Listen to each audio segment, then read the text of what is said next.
Hola colega, soy Alfredo de Bioanálisis al Día y hoy vamos a ver la automatización del frotis sanguíneo. El frotis sanguíneo involucra una serie de etapas que se realizan. Primero debemos obtener ese frotis, entonces hay una fase de elaboración.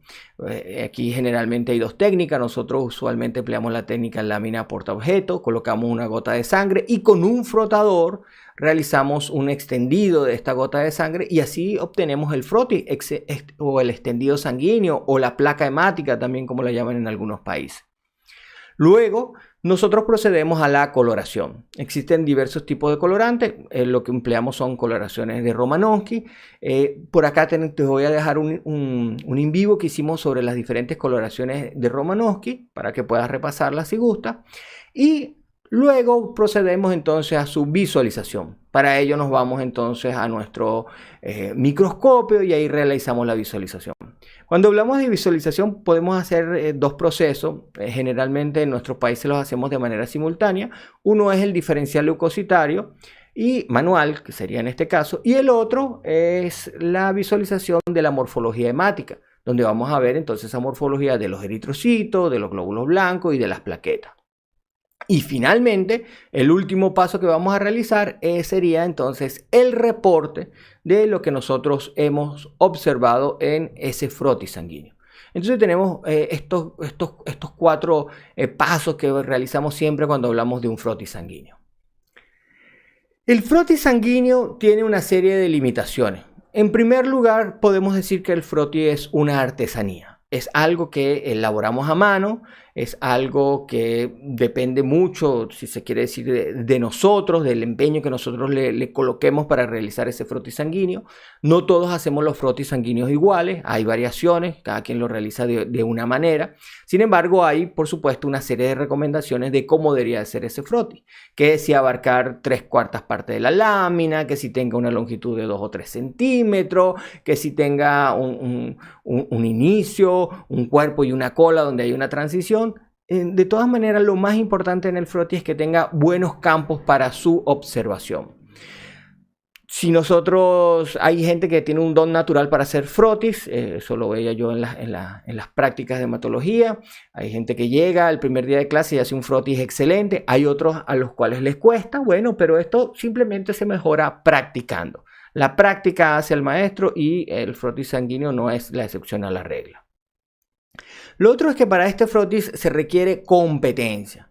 Se requiere competencia tanto para elaborar el frotis, para elaborar un buen frotis sanguíneo. Se requiere competencia para colorear ese frotis sanguíneo.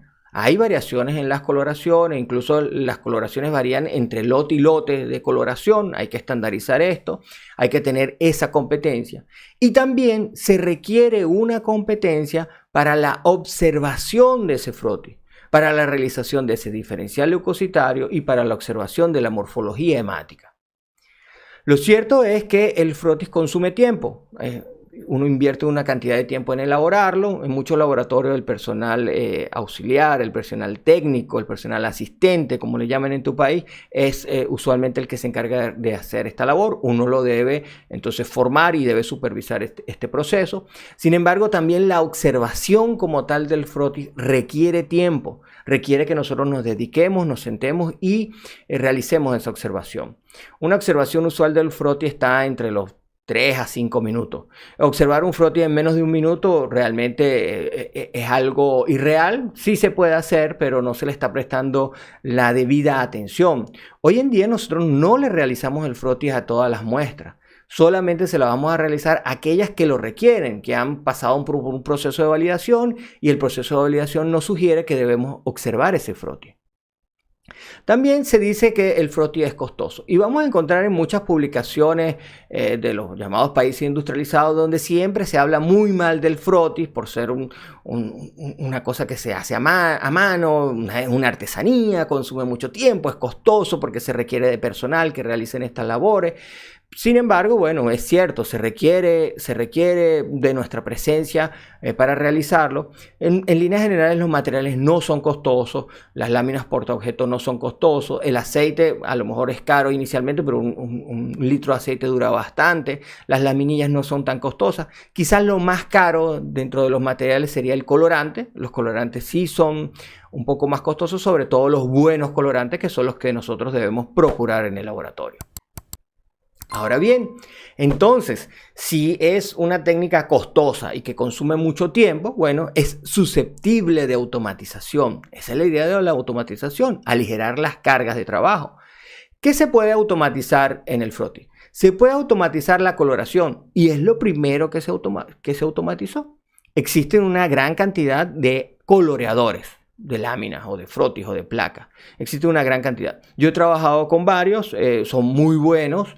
Algunos tienen sus particularidades, hay unos que están trabajando todo el día en modo continuo. Bueno, aquí hay que realizar los procedimientos de limpieza, de mantenimiento. Hay otros que simplemente funcionan cuando se va a colorear un determinado lote de lámina. Bueno, hay muchas características y una gran cantidad de esto y bueno, son totalmente recomendables. Las coloraciones están muy bien estandarizadas allí.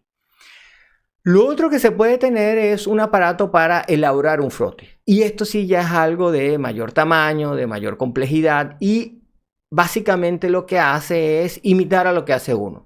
Se tiene entonces una lámina portaobjeto, el aparato toma la muestra, la mezcla, le coloca una gota de sangre, luego le coloca el frotador, ajusta el ángulo entre 30 y 45 grados. Lo interesante de esto es que lo ajusta en función del hematocrito y luego realiza el frotty.